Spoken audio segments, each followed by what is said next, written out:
Hello again, and welcome to Pick Yourself, the podcast that helps you build a meaningful electronic music career. If your goal is to create and release outstanding music on respected labels, get better bookings, and grow a tribe of true fans instead of just social followers, then this show is for you. My name is Philip, thanks for tuning in, and now let's get right into today's episode.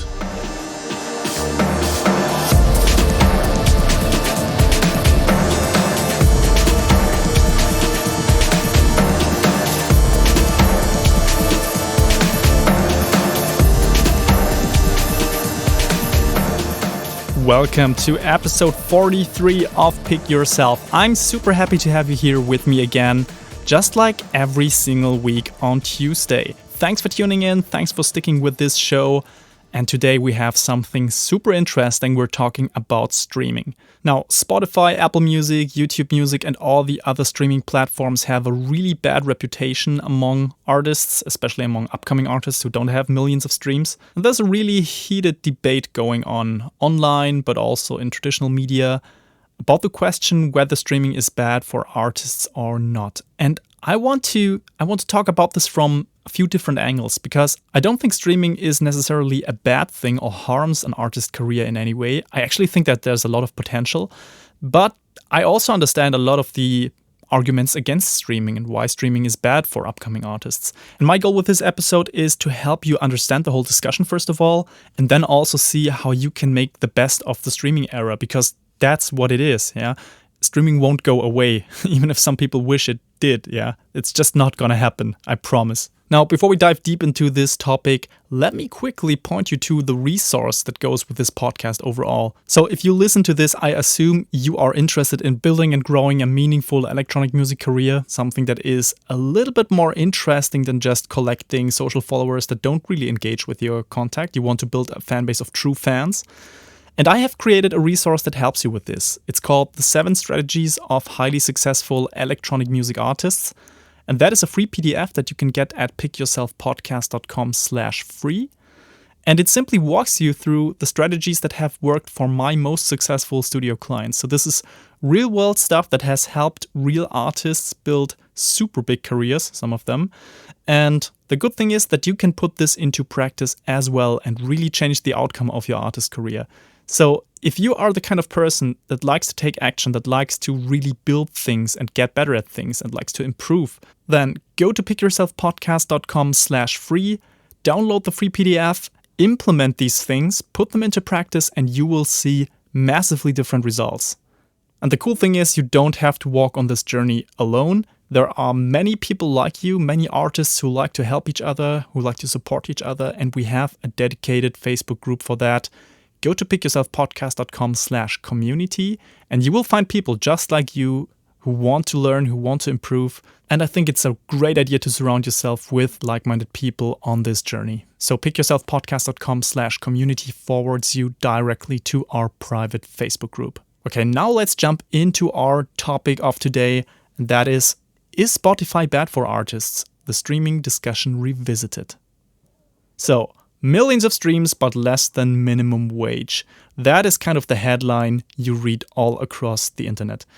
And in this episode, I'm going to discuss the reality of music streaming for artists these days, and I'm going to walk you through the downsides, but also the potential upsides of streaming services like Spotify, like Apple Music, like YouTube Music, Deezer, Tidal, and many more that exist. So this question whether streaming services are good or bad for artists, this is kind of a black and white question, and I think it's not as easy as most people think to answer this. So let's be honest, streaming has a super bad reputation among musicians of all kinds because of low payouts, lack of transparency, shady deals with major labels while putting pressure on independent record labels and artists.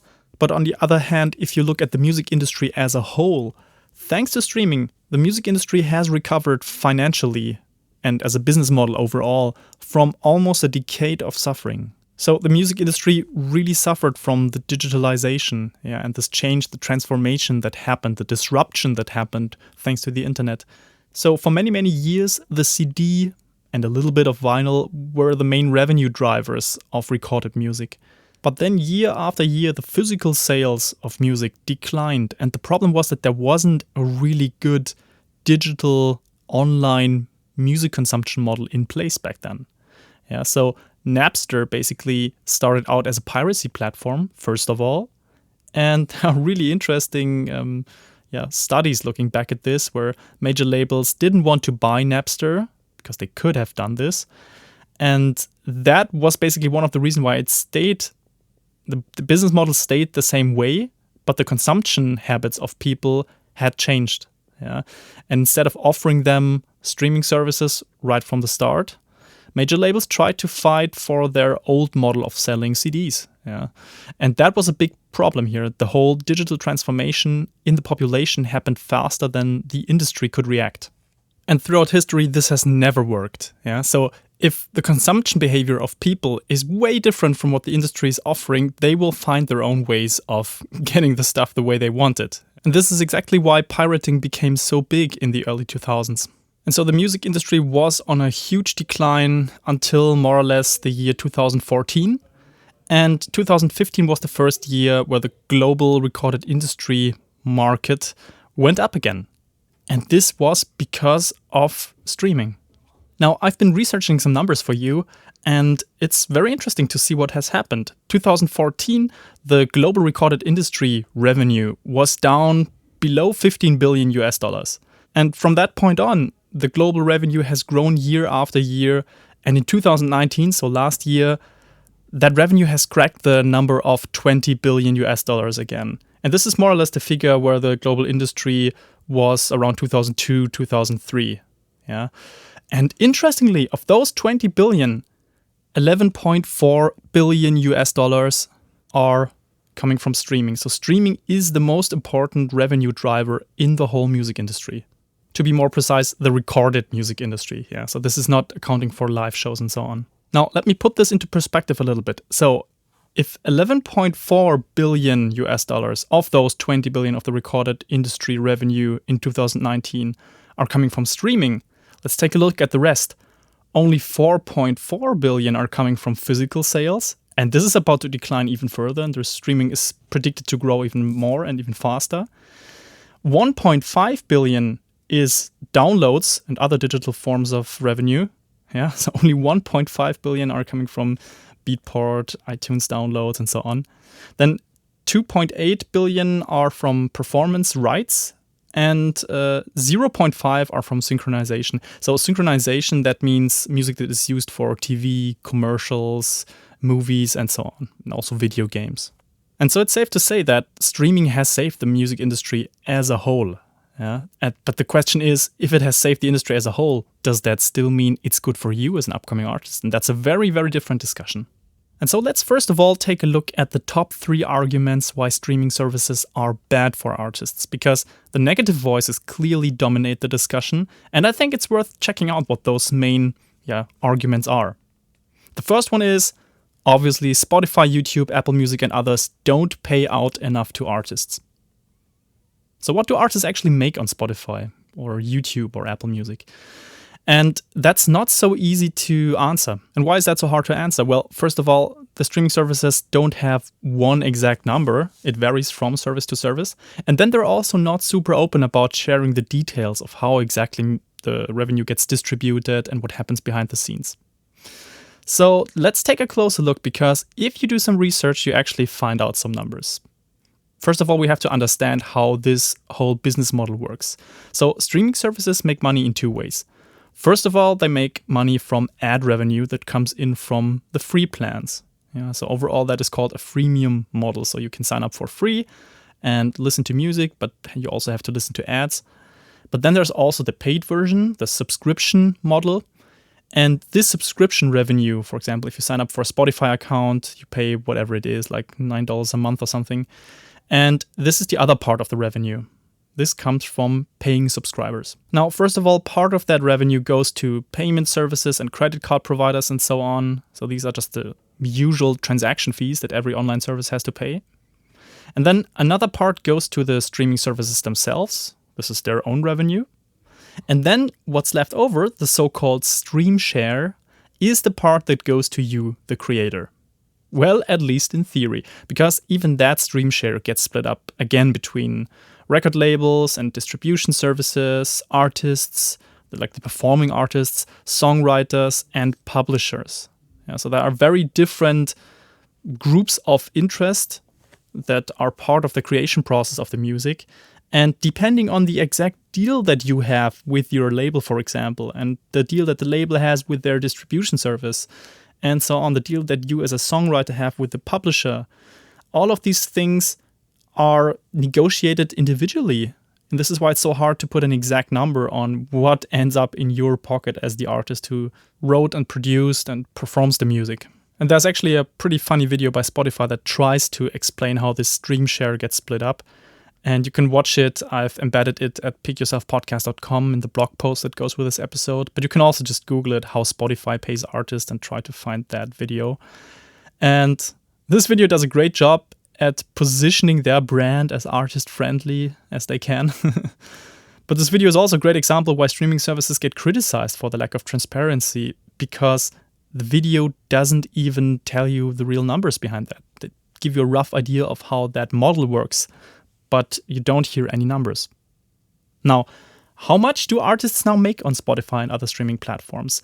And if the streaming services themselves don't want to publish the exact numbers, and if it's so hard to calculate that, you have to dig a little bit deeper and do some research. And you can find other sources that tell us exactly how much artists truly earn from streaming. And I have to give credit here to Digital Music News and to the Tricordist and to Soundcharts, because these are the three resources where I got these numbers from. And they have collected data on streaming payouts, and they found surprisingly different results in between these services. And I've included a chart at pickyourselfpodcast.com in the blog post, but I'm giving you a quick overview here. Now, keep in mind that these numbers are changing from year to year a little bit. So what I'm telling you now in exact numbers might be slightly different next year or the year after, but it gives you a general idea. So the highest payout at the moment is coming from Amazon Music. So Amazon Music Unlimited is the streaming service that pays the most to artists at the moment, and that is 0.01196 cents per stream. 0.01196 cents per stream. And that is the highest number you can find. After that, you have Napster and Rhapsody, which is like 0.01064 cents. After that, you have Tidal. Tidal is 0.00989 cents. And I'm not going to read everything to you right now, but Spotify, for example, is somewhere in the middle. It's at 0.00318 cents per stream. But what does that now mean for the artist, actually? So there is a pretty cool tool by Music Gateway called the Streaming Royalty Calculator, and that gives you a good estimate based on your number of expected streams. And this gives you like a representation of, for example, you can enter 1 million streams and it will spit out what you can earn on the major platforms. So just to give you some numbers here, if you have 1 million streams on the major platforms, you would get between $10,000 and $12,000 on Tidal, depending on which exact model and so on. On Apple Music, it would be around $5,000. That's a huge difference. On Spotify, only $4,000 for 1 million streams. And on YouTube, it would be $1,750. Yeah.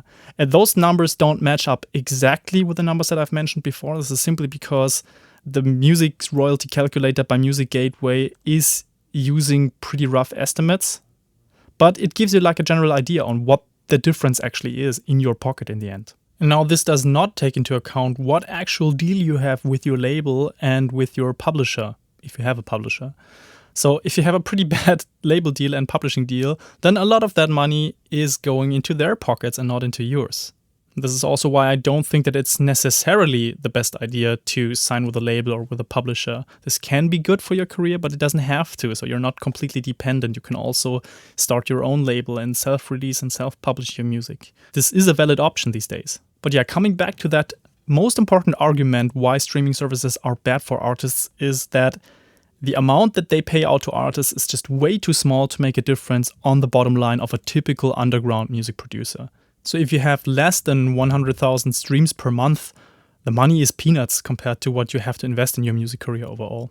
Okay, let's now come to the second argument against streaming services. That is, streaming platforms favor boring background playlist music. So some people argue that playlists on Spotify and other streaming services can make or break the success of a song. And if this argument was true, writing songs specifically to be featured on high-profile playlists would be a clever strategy. And a lot of people think that this is the way to go right now. And there is some truth to that. If your songs make it to a really important playlist that has a lot of followers, then yes, your streaming revenue can definitely grow to a significant number. And that is partly because algorithms start to pick it up and serve this music to other users that might like this music. So you might land on a curated playlist, that an actual human being curated this playlist and picked your song to feature it there. Then a lot of people actually like your song. They save it to their favorites, they put it into other playlists, they send it to friends. And then the algorithms within the streaming services, they kind of notice that there is a lot of momentum behind that track. So they start to feature it in automatically, artificially created playlists for users based on their interests and listening habits. And so yeah, getting your song on an important Spotify playlist, then people engaging with it, can have some kind of snowball effect that really makes or breaks the success of that song. And now, why is that overall also a bad thing, you might ask? Well, one thing that I've noticed is that we're seeing more and more, I call it background music playlists. So from smooth electronica to study beats to dinner jazz and whatnot. If you listen closely, you notice that many of these playlists feature songs that barely reach the 2-minute mark. And why is that? It's because that whole playlist is optimized to provide as much variety as possible while still maintaining the same vibe. And also, the more songs you stuff into a playlist, the more payouts the artists and labels get. So often, let's say a smooth jazz label creates a really important smooth jazz playlist and then puts a lot of their own artists and own songs into that playlist. If they manage to bring a lot of songs that are very, very short into that playlist, it means the overall number of streams grows, which in the end makes more revenue. And that is a problem because the consequence of this is that more and more music producers start to adjust their songs in ways that don't serve the artistic goal, that don't serve the end listener. Because if you're trying to bribe the algorithm, if that becomes the new normal, then we have a problem. So overall, I would say it doesn't look like a major problem right now, but I think it could become one. And roughly about 30% of Spotify streams come from curated playlists and algorithmic recommendations, but the other 70% are direct plays of tracks that music fans actively chose to listen to. Yeah, so this distribution still gives me the confidence that we're not there yet. It's not like a huge problem, but I think it could become one. So let's now come to the third argument why streaming services are bad for artists. And that is, only major labels benefit from music streaming. Okay, so why is that? Well, the major labels, it's only 3 of them left, Universal, Sony and Warner, they have the most market power overall in the music industry still. They are the ones who make the rules and they are the ones who negotiate deals with streaming platforms, simply because they have such a huge catalog of music that the streaming platforms want to feature, and therefore they have so much negotiation power. And according to industry studies, the major labels, the 3 major labels, they are close to generating $1 million per hour from streaming. That number keeps growing. So let me repeat that. $1 million per hour is what the major labels make from streaming. Now, independent labels and artists don't have a strong lobby, and therefore their voices aren't even heard by platforms like Spotify, YouTube Music, Apple Music, and so on. And yes, it is definitely true that most high-level negotiations take place between major labels and streaming services. And there is one platform called Merlin, and this is an organization that represents independent labels worldwide. And they also try to negotiate with streaming platforms, of course. And yes, they represent the independent music industry as a whole. But let's be honest here, the 3 major labels still have the most negotiation power. They are the ones who still sign the biggest artists in the world. And this hasn't changed. And the problem is obviously that Merlin, the independent organization, has to represent thousands of members, whereas the major labels just speak for themselves. And that's one thing that many people don't know. The major labels don't only earn money from the streams themselves, they are also invested in the streaming platforms. So they own a large amount of stocks of Spotify, for example. And even if they've sold a good portion of that already, it still means that they have a lot of share in these companies. And Merlin also holds some stocks, but it's a tiny share compared to the major labels. And this further strengthens the negotiation power of major labels in the streaming discussion. So overall, what does that mean for an upcoming artist like you? It means that your voice is most likely not being heard by the executives sitting in the big offices of streaming services. And this is why that's an argument against streaming services. They are, in this regard, bad for upcoming artists. Okay, now that you've heard the most important arguments why streaming services are bad for artists, let's look at the other side. Let's find out why Spotify, YouTube Music, Apple Music, and so on might actually be good for artists. And the first and most important argument here is the financial recovery of the music industry benefits everybody, also the smaller artists and labels.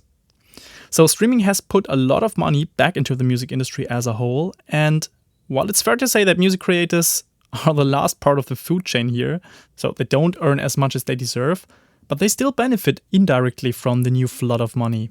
And that's because labels finally start to invest in artist development again, because they know that it can pay out massively in the long run. So out of 10 artists they sign, 9 might not be successful at all. But if one artist actually gets a lot of streams, that can cover many of these investments. So it's fair to say that if the big engine that drives the music industry is finally running again after almost a decade of desperation, it means that there is a viable business model that makes it worth to take a risk and it makes it worth to invest in someone you believe in. And this can also be yourself, of course. Yeah, if you decide to invest in yourself as an artist, it might be a pretty clever decision to go without label, without publishing, and actually take a little bit of money, create a great product, put it on streaming platforms, and then regain that money in the long run over the next years. Now, I must admit that super small underground artists and labels don't benefit from this overall trend as much, simply because their streaming numbers are so small that they don't generate a significant income from it. Yeah.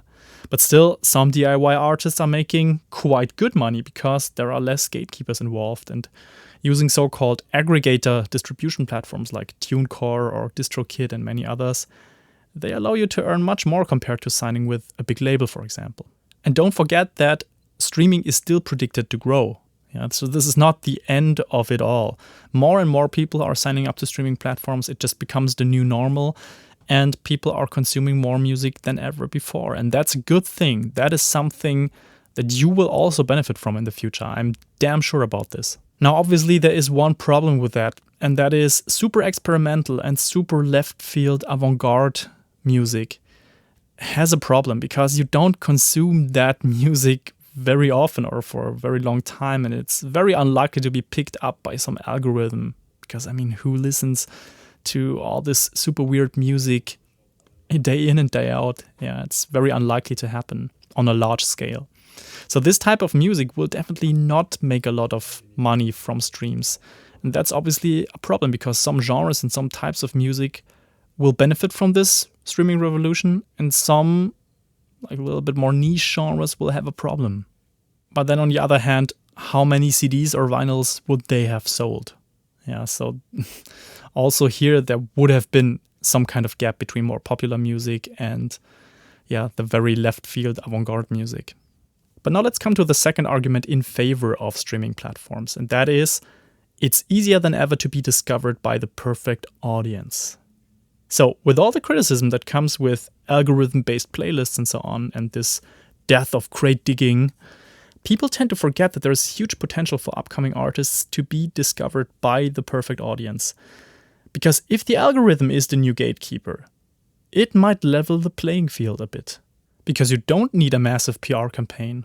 All you need is a great song and some fast interaction of your organic existing audience of true fans to trigger the algorithms of streaming platforms.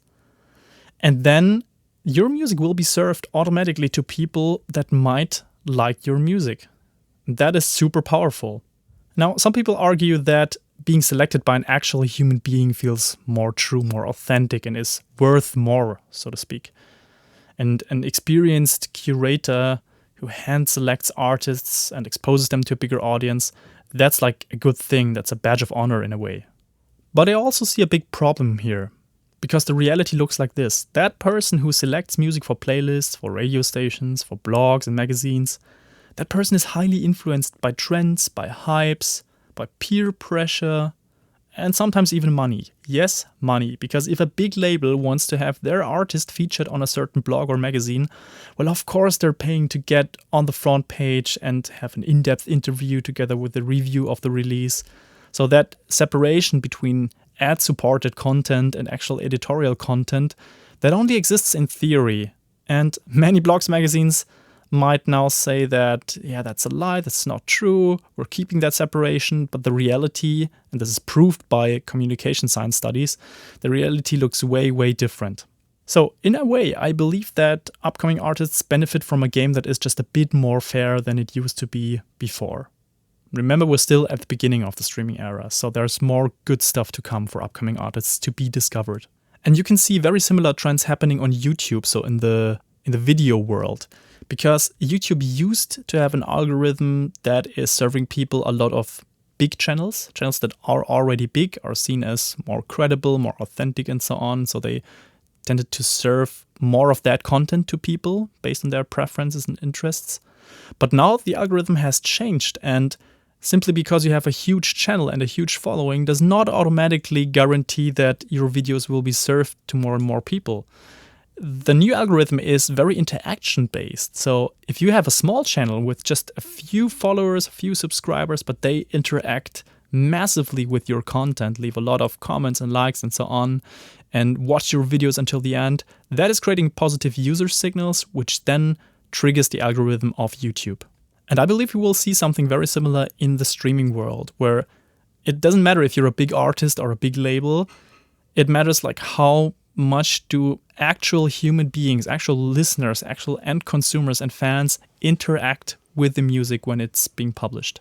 So in consequence, that means that if you have a really engaged audience of 1,000 true fans, that is worth so much more than having a million of Instagram followers who just are interested in the photos you post, but not in the music that you actually put out. So let's now come to the third and last argument in favor of streaming platforms, and that is streaming generates passive income that accumulates over time. And that is an aspect that is often overlooked in the whole streaming discussion. It's that artists can grow a super interesting catalog of music over the course of their career. And even if you don't land a massive hit in your genre, these songs still produce passive income for as long as they're on the streaming platforms. Back in the CD and vinyl era, it was different. You produced an album, you sold it, and after an initial burst of attention, your sales declined rapidly. The fans who bought your album, they paid once, no matter how often they listened to it in the end. The great thing about the streaming era is that your music simply doesn't stop generating income for you. And you don't have to do anything about that.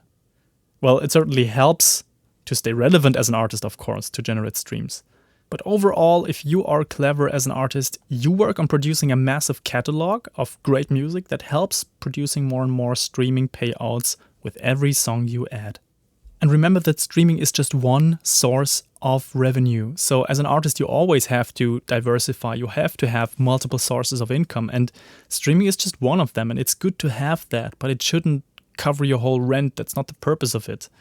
It's great if it does, but if you have multiple streams of income, for example, shows you play, merch you sell, and streaming, of course, then maybe some music gets used for a TV show or a video game or whatever. And then maybe you do some tutorials for other people, have some one-on-one lessons where you share what you know.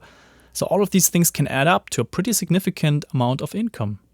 But the most beautiful aspect about the streaming thing is that it's passive in a way. It's passive income because you create it once and it keeps producing and generating income for you.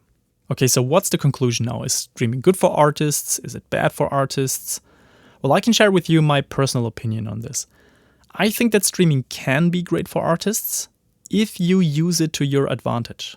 So I believe you have a massive opportunity to grow a meaningful artist career in this day and age with no need to obey the rules of any gatekeepers. It's the age of the DIY artist, and things will get better and better for them, I believe. So we're still at the beginning of the streaming era. And the potential to reach exactly the type of listeners you aspire to find online is massive as well. And I don't say this because I'm a desperate optimist. I'm making the statement because I've seen it work in exactly that way. So one of the artists that I work with in my studio has gained a following of around 50,000 regular streaming listeners within just 1 year. No label backing, no big promo campaign, not constantly posting on Instagram. That's not what makes the difference here. It's simply good music and a well thought out artist brand together with a release strategy that he has thought about before releasing. And we have discussed this. We've also done some really in-depth conversations and coachings about that, how to release it. And it has worked out massively for him. He's still growing with every release he puts out, and the streams accumulate. They are getting more and more, and that puts money in his pocket every single month. That being said, you have to be clever, and you have to use the new opportunities to your advantage, of course. Yes, it makes sense to build relationships with playlist curators. Yes, it's important to engage your organic audience very early on so they stream your songs, add them to favorites and so on, so the algorithms start to pick up your tunes. But doing some sort of promo work has always been important for releasing music, so that's not something unusual. Now, I don't want to pretend as if everything was going perfectly well with streaming. That's definitely not the case. And in fact, I believe that independent creators and labels have to stand up and fight to be heard. We can't accept that only major labels and major artists negotiate these deals behind closed doors. And I also think it's important to fight for a bigger part of that pie, of that stream share. And I also think we need to critically look at what the algorithm-based playlists serve us. Some findings, for example, suggest that we're essentially being served the same type of music again and again by the same type of people. And there seems to be an enormous gender and race bias, even though streaming services neglect that. But there are external studies that, just observe these types of things. But contrary to many streaming critics, I personally don't think we should try to educate music consumers to seek out alternatives to streaming, because let's be honest here, tech companies have figured out a way to serve the demand of music fans globally, and they created a business model around that. And in essence, I think that's a good development, and we have to work on making this better. We have to own this development and see how we can shape it in a way that helps our industry as a whole and that also helps independent creators. And throughout all genres, I've seen examples of artists who managed to open up interesting new revenue streams, from limited edition artworks to creative merchandise to unique fan experiences.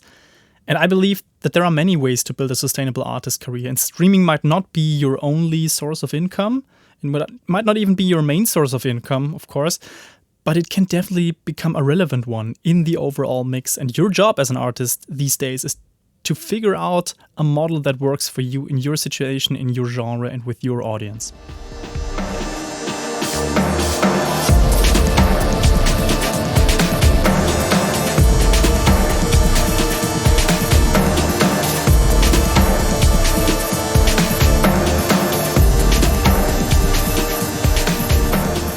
Now let's put this into action. How can you make the best out of the streaming era? Now that we've discussed the pros and cons of music streaming for artists, let's talk about what you can do with that information. And as always, I'm giving you 3 action steps that you can implement right away. So, action step number 1, don't blindly fight innovation. Instead, try to shape it. Because streaming isn't the death of underground music. In fact, it offers a lot of potential for you to be discovered by a global audience. And still, you have to stay engaged in the discussion, and you have to make sure that the voices of independent artists and labels get heard. So start thinking about creative new ways to monetize your music, as streaming might only make up a small portion of your income as an artist overall. Then, action step number 2, educate yourself on how music streaming works and how you can benefit from it. And congratulations, you've already taken the first step because you've listened to this episode until now. And I think knowledge is power, so you should arm yourself. If you don't have any clue how streaming money gets distributed, if you don't know the difference between a label and a publisher, and what types of royalties you can claim as an artist and how you can get on Spotify playlists and so on. You definitely need to educate yourself on this stuff. This is going to get more and more important. And as soon as you understand the context and the relationship of all these aspects, you will start to see more opportunities than threats. And that is a super good place to be in. Action step number 3, for your next release, try to use your new knowledge to your advantage. So submit your songs to curated Spotify playlists, engage your true fans in the process of promoting your release, and try to get as much momentum as possible in the first weeks. And after that, analyze if your release strategy has had a positive impact on your growth as an artist. And I'm not talking about like only streaming numbers, I'm really talking about people reaching out to you, people starting to have a deeper interaction with you, people who potentially want to join your tribe of true fans. Okay, that's it for this episode. Thanks so much for tuning in. And I would love to hear from you. Do you personally think that Spotify and other streaming services are bad for upcoming artists? Or do you think that that's a good development and we should just try to adapt and make the best out of this? I would be super happy to hear from you. You can go to pickyourselfpodcast.com and leave a comment under the blog post, or you simply join our community of like-minded producers on Facebook. Just go to pickyourselfpodcast.com/community and you will be forwarded to our private Facebook group. And in there, we have a dedicated discussion thread for every single episode. And if you haven't already, make sure to download the 7 strategies of highly successful electronic music artists. Go to pickyourselfpodcast.com/free, download the PDF guide. It takes you 5 minutes to read, but it can dramatically change the outcome of your artist career. Again, thanks for tuning in and see you next week.